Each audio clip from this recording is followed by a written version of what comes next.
This is Blood and Cancer, the official podcast of MDH Hematology Oncology. I am the voice of MDH Podcasts, Nick Andrews.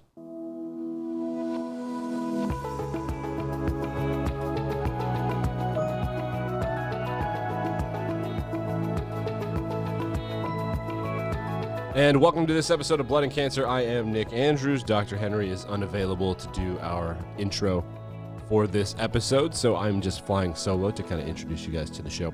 This is one we've been working on for a while. It's one that we haven't done anything quite like this before, and I think we're really excited about it. We really want to know if this is something that listeners like or perhaps want to participate in sometime. Maybe email us if you're interested.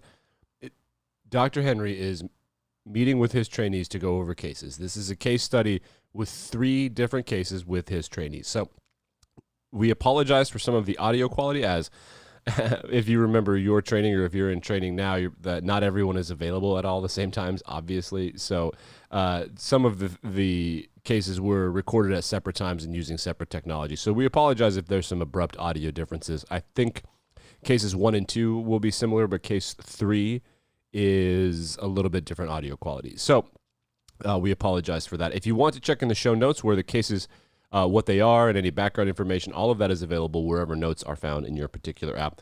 Don't forget, Blood and Cancer News drops every Tuesday. That's just a quick 10-minute microcast is what the kids are calling it, just to update you on the goings-on in hematology and oncology. And we try to update you on anything relevant in COVID as well, such as vaccine trials or burnout or whatever the news may happen to be. That's Blood and Cancer News, which drops every Tuesday. Okay, so without any further ado, we're really excited about this. We want to get to Dr. Henry and these case studies, and we hope this is an educational episode for you, and we hope that if you like it, it's something that we're going to continue to do. Let us know, podcast@mdh.com. Okay, here is the editor-in-chief of MDH Hematology Oncology and the host of this program, Dr. David Henry.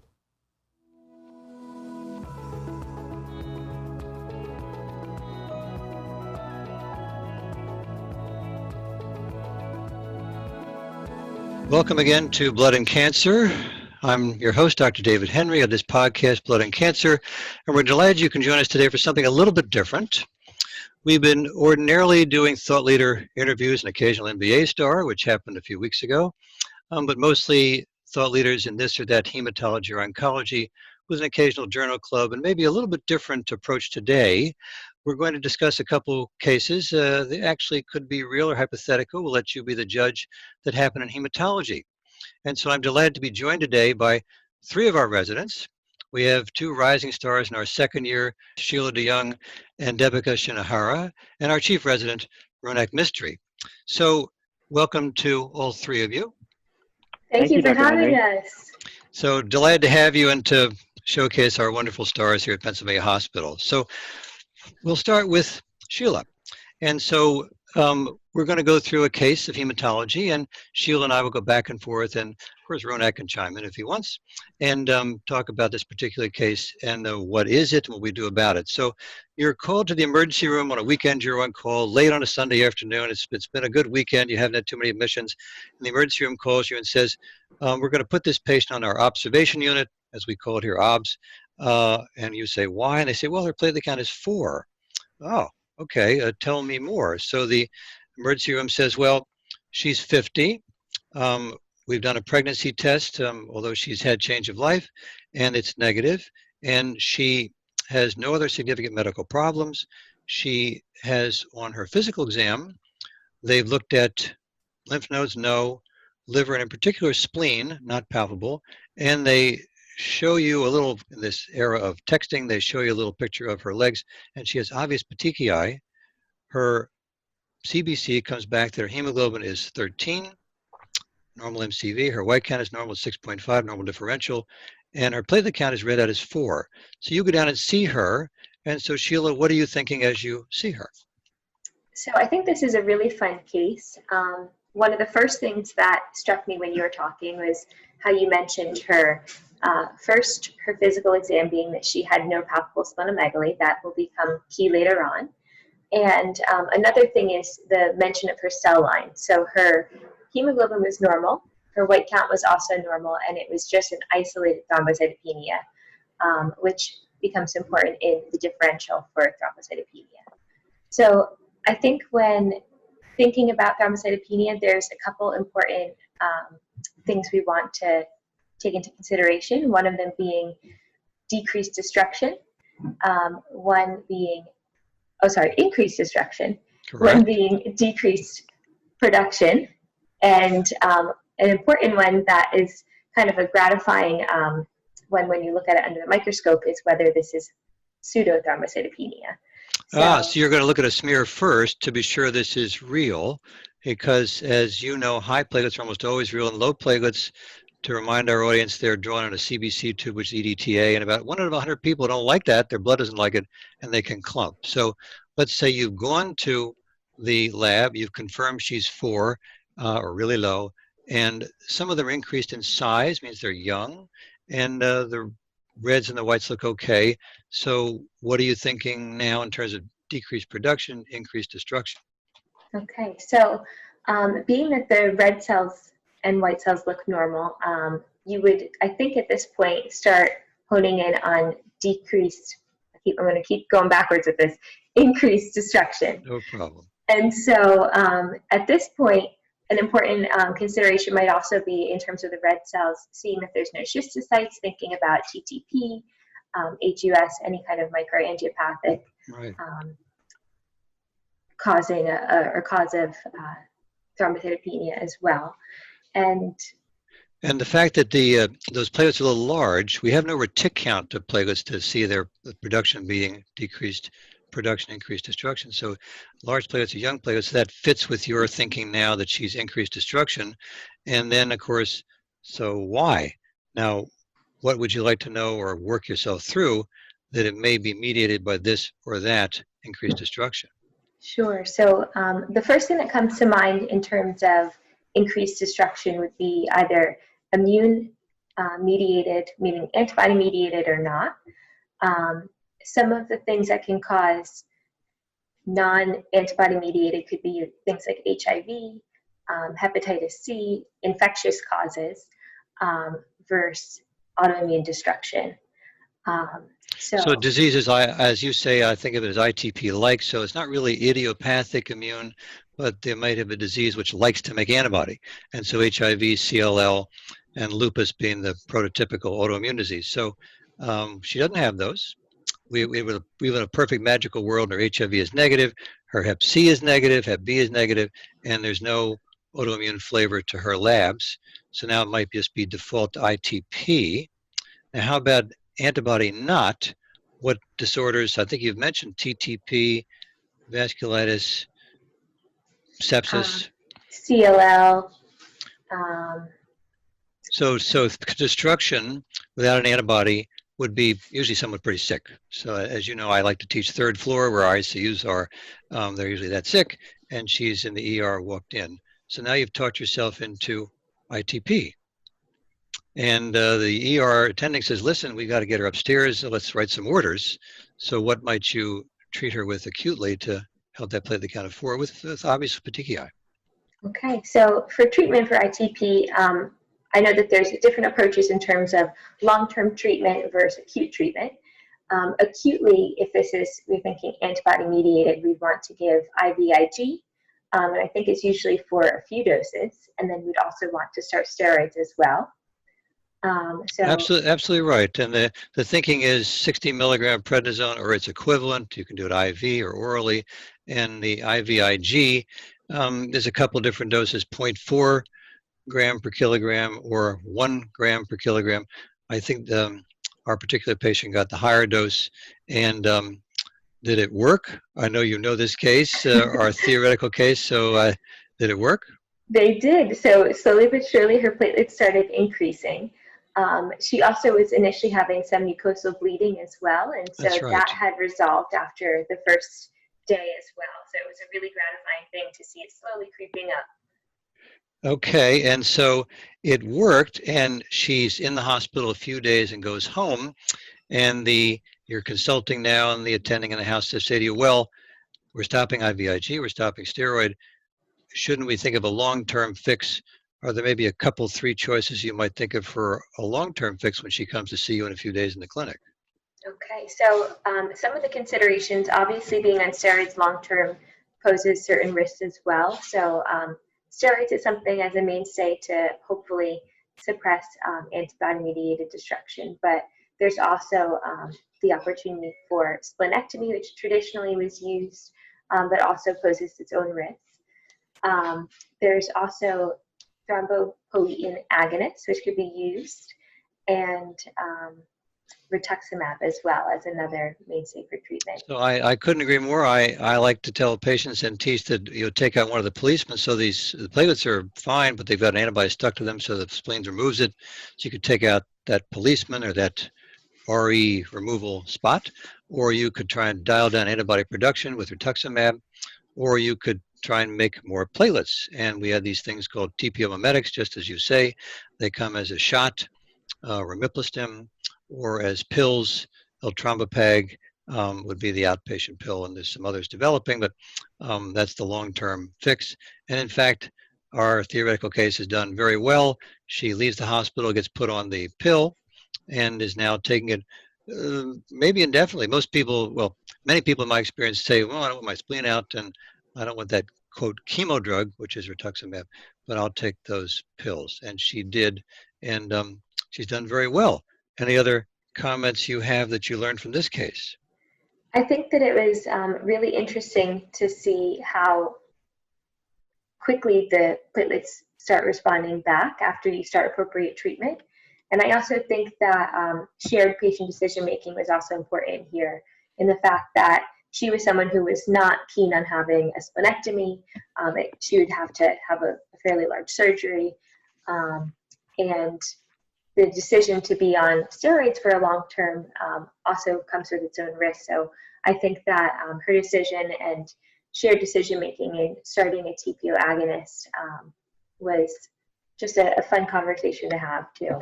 Well, you make an awfully good point about the steroid. Occasionally we'll see a patient who has this diagnosis and a frustrated clinician keeps putting on and off prednisone or some kind of steroid. And of course, patients are getting now the long-term effects of too much steroid: bone, skin, sugar, mood swings, etc. And so we don't want to do that. Well, very good. I thought you handled that case very well. Thank you. So let's move on to our next case. And Ronak is going to tackle this next one. And we have, again, this same weekend must have been very busy because you're called by the surgical service, the vascular surgical service. They say, we'd like your permission as the hematologist on call to approve the HIT antibody, heparin-induced thrombocytopenia antibody. And you're asked for what? And the setup is, a gentleman is on the surgical vascular service who had an ischemic leg, and there was probably some muscle damage. His CPK is quite high. Played the count on first day 101, second day 70, third day 60,000. And you ask about the heparin, and they talk about, well, yeah, sure, he was on heparin. Well, how so? Well, it was prophylactic subcutaneous heparin for 48 hours. Please approve a HIT antibody. So, Ronak, take that case. How would you run with this case? So I think that one of the first things to dissect, and this may be really critical to kind of going through the consult itself, is trying to figure out, what is this patient's baseline platelet count, especially if they have something in the pre-op setting, because typically you're looking for kind of like a 50% drop over the course of usually about 5 to 10 days after the initial heparin exposure. And so in this case, just based on Dr. Henry, what you told me, it doesn't actually sound like he had been in the hospital long enough to get 5 to 10 days of heparin exposure. And, if the fact that he started at 100,000 and quickly dropped to 60 in a relatively short period of time also doesn't quite meet that 50% parameter that we often look for when we're concerned about HIT. So it's awfully fast, just as you point out. I mean, it's really simple immunology. You're being exposed to an antigen called heparin, and you've never seen it before. This patient had not. And so typically 7 to 10 days, it's 48 hours. So that's odd.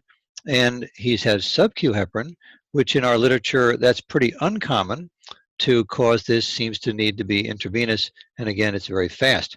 So, and finally, as you point out, the teaching is whatever your platelet count was, you ought to be at least half of that, and so we're just not hitting all those checkpoints. What do you think might have caused it in this man with an ischemic leg? So the fact that there is ischemia there can also be kind of a consumptive process going to be eating up some of those platelets.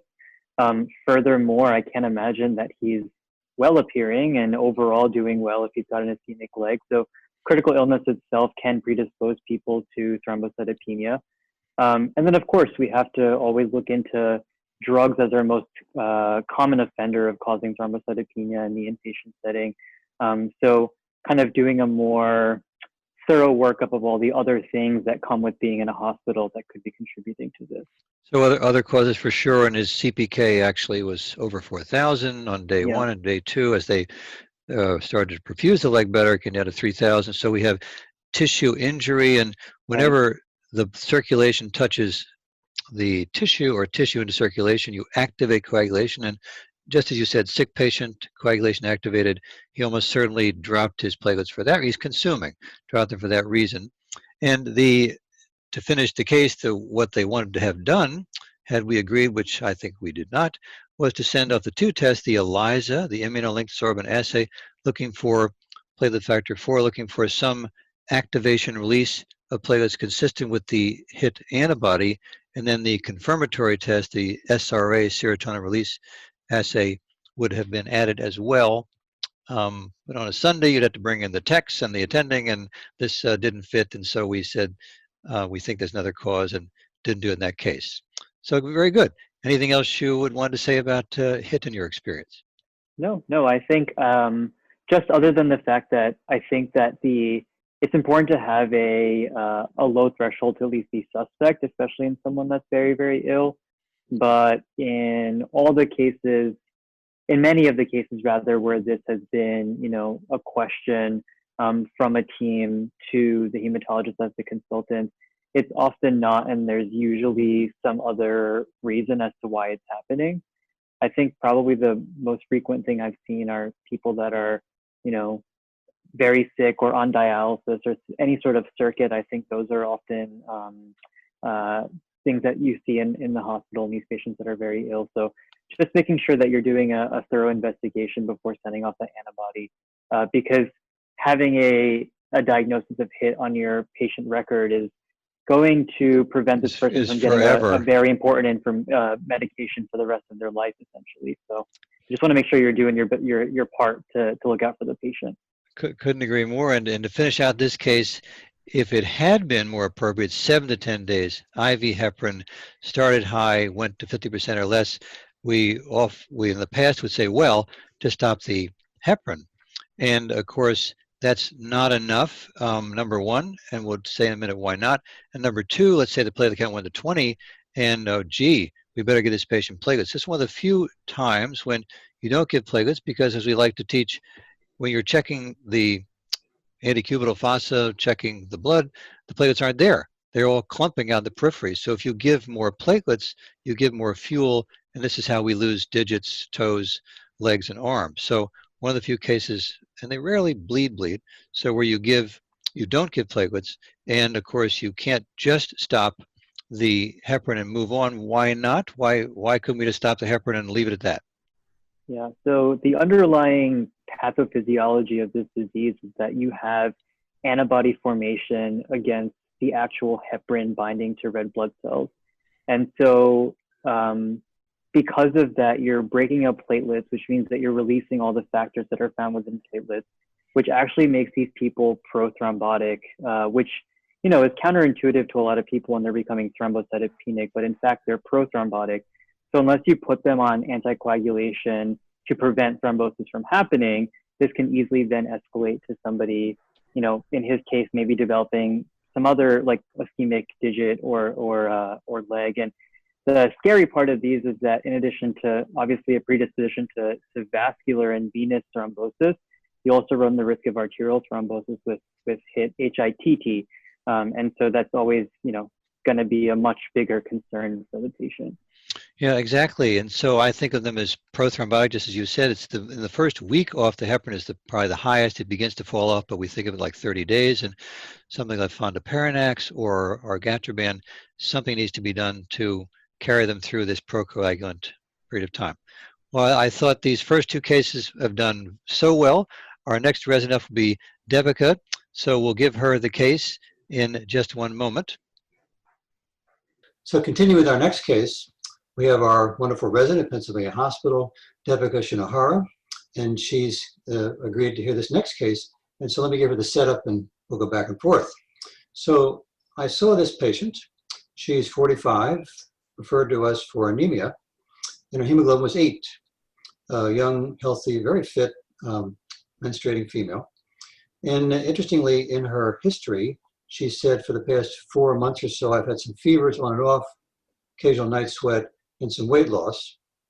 I examined her, and interestingly, she had a soft mitral regurgitation murmur, and I actually felt a slightly enlarged spleen, just a little bit below the left costal margin. Her CBC was, white count was not elevated, it was okay, platelets were normal. Hemoglobin, as mentioned, was 8 grams per cent with an MCV normal.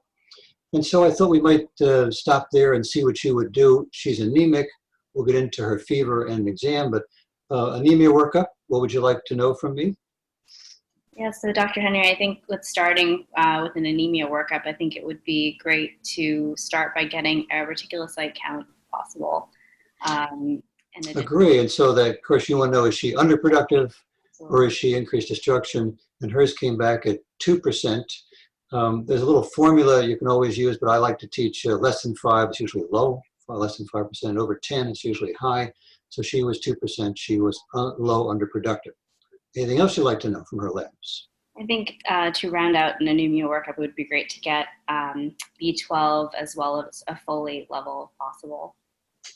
Agree, and so B12 was done, folate level. How about a young menstruating female? Anything else you'd like to know about maybe her iron? I think we'd like to know about her iron as well.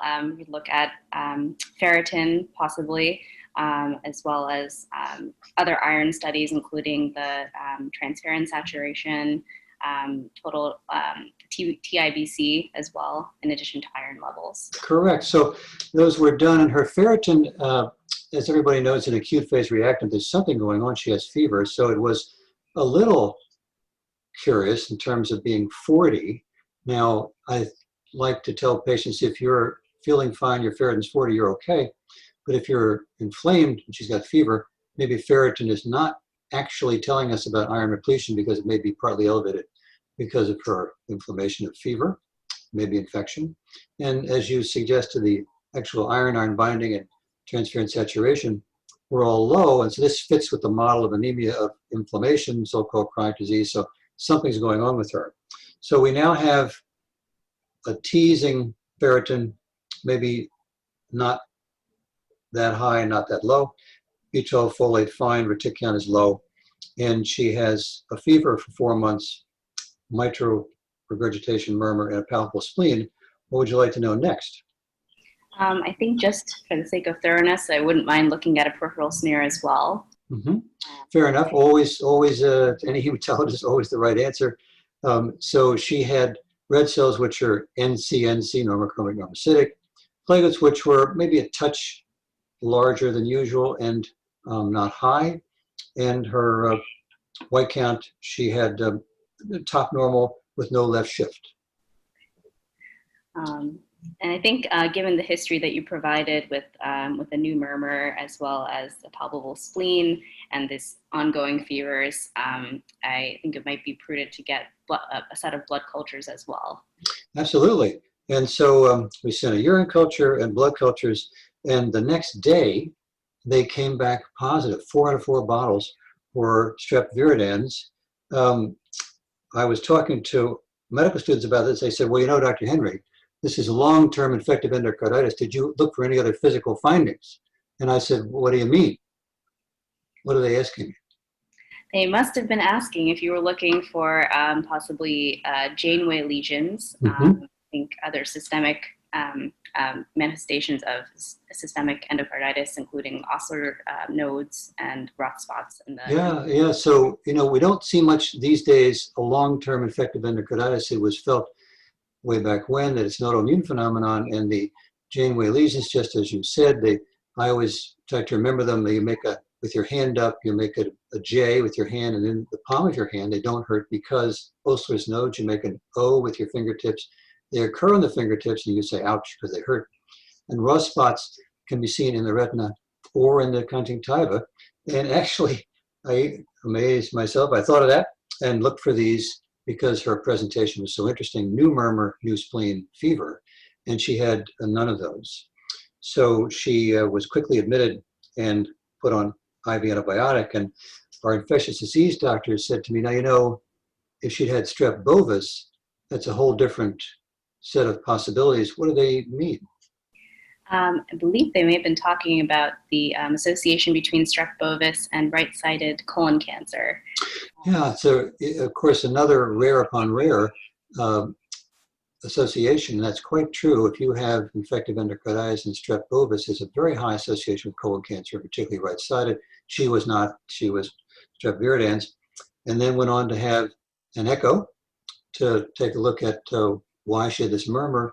And to our yet again another surprise, she had left atrial myxoma, which was unknown, and was the site of her infection, and from where she got infected in her nidus to seed the bloodstream.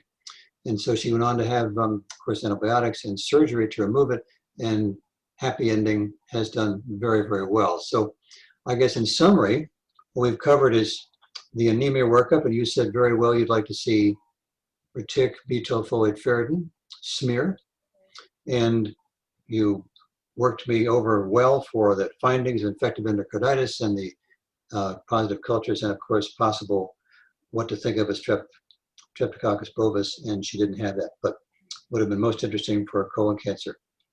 So I think I enjoyed this case as well. Anything else I didn't mention or you wanted to comment? No, I did have a question for you though. For her, it sounds like she's doing well after the surgery and everything. I'm assuming her long-term prognosis is quite good. It's a really good question. I think it is very good. Last I heard, because she went to surgery, she has done very well post-op. She's recovering. Of course, her system is now no longer inflamed or infected, so bone marrow is coming back online and making blood. And so it turned out she wasn't really iron deficient, maybe just a little bit inflamed. That was her ferritin number. So she should do very well. Well, I think that rounds out our 3 cases with our 3 wonderful residents of Pennsylvania Hospital. And Debika, thank you very much for being case number 3. Thank you so much, Dr. Henry. Happy to be part of this.